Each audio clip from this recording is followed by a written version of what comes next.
kenal sampai akrab tapi nggak pernah asing. Welcome to RWK Talking. Ngobrolin soal RWK yuk. Hayo.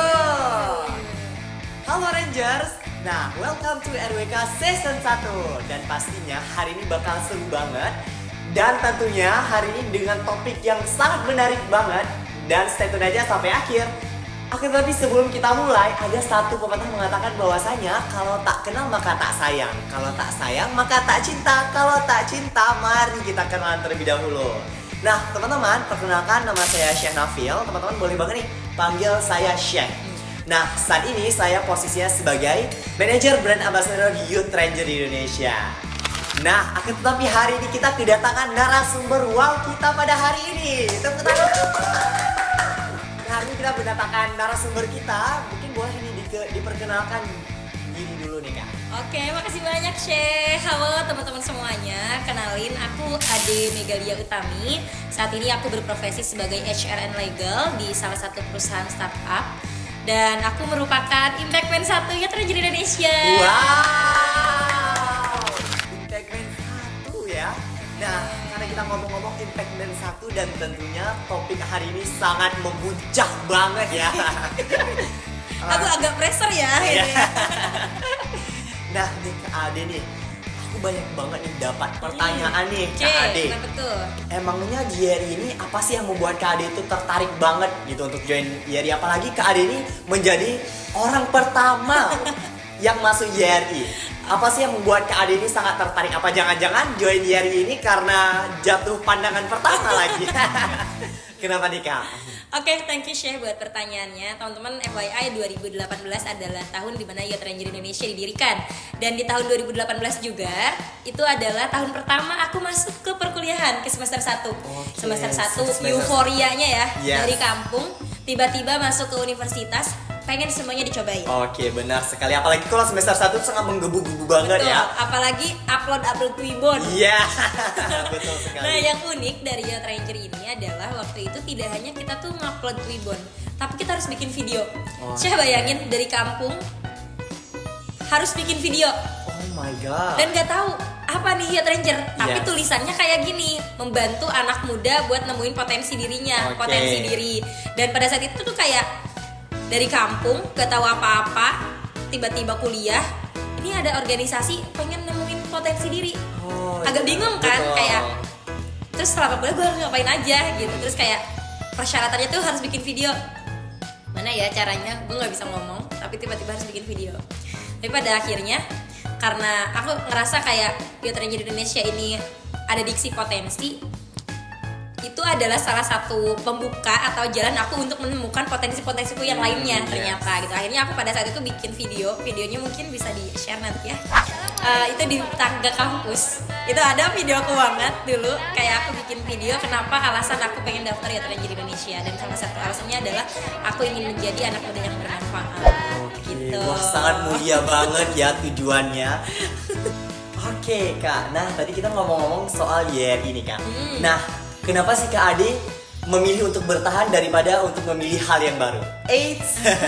Oke, sebenarnya bukan berarti aku tidak memilih yang baru atau selama organisasi kampus aku tidak ikutan gitu, hanya YRI aja, enggak juga gitu. Tapi kenapa pada akhirnya sampai sekarang masih aktif di YRI itu karena mungkin orang-orangnya atau ya kakak-kakak foundernya juga sangat merangkul aku gitu. Karena dari awal aku masuk YRI, dulu aku tuh kan punya ketakutan sedikit ya tentang public speaking.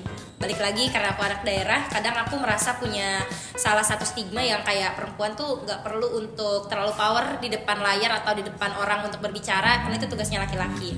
Dan ketika masuk YRI itu pertama kalinya aku disuruh presentasi di Kemenpora. Dulu kayak serius nih, aku disuruh presentasi gitu. Jadi kayak satu hal yang menjadi alasan kenapa mungkin aku bertahan sampai di sini adalah rangkulan dari kakak-kakak foundernya juga, dan ternyata lingkungannya juga sangat mendukung gitu untuk silahkan siapa yang mau maju gitu, ataupun gantian lah gitu, siapa yang mau jadi moderator ataupun yang mau menjadi MC. Jadi kayak aku betul-betul merasa dirangkul, merasa punya kesempatan yang lebih gitu untuk mengembangkan potensi diriku sendiri. Oke, nah jadi memang sangat suportif banget berarti lingkungan di YRI, apalagi tuh Youth Ranger di tahun pertama ya Kak? Tahun pertama banget, apalagi waktu itu COVID, Oh, COVID. yes. Oke, udah kebayang banget nih Kak di YRI waktu tahun pertama nih. Nah ini aku mau tanya juga nih Kak, kenapa sih Kak Ade masih bertahan sampai sekarang, dan kenapa Kak Ade pengen banget nih untuk masuk YRI sedangkan pada saat itu belum ada testimoni nih sama sekali dari orang-orang. Kenapa Kak Ade tuh kayak mau bersemangat banget, aku harus masuk YRI nih Kak? Okay. Sebenarnya gak lebih dari sebuah poster yang menyatakan dicari anak muda Indonesia gitu, yang berhubungan dengan potensi dirinya, kayak gitu sih. Jadi alasannya kenapa mau daftar waktu itu didorong dari internalku, mungkin ya euforia aku ingin mencoba untuk daftar organisasi karena masih baru di kampus gitu, terus kayak ada diksi dicari anak muda Indonesia gitu aja sih. Dan aku ngerasa karena aku anak muda, aku punya kesempatan dan aku juga memiliki peran untuk menjadi anak muda Indonesia itu. Gitu sih. Oke, wow, keren banget ya Ranger.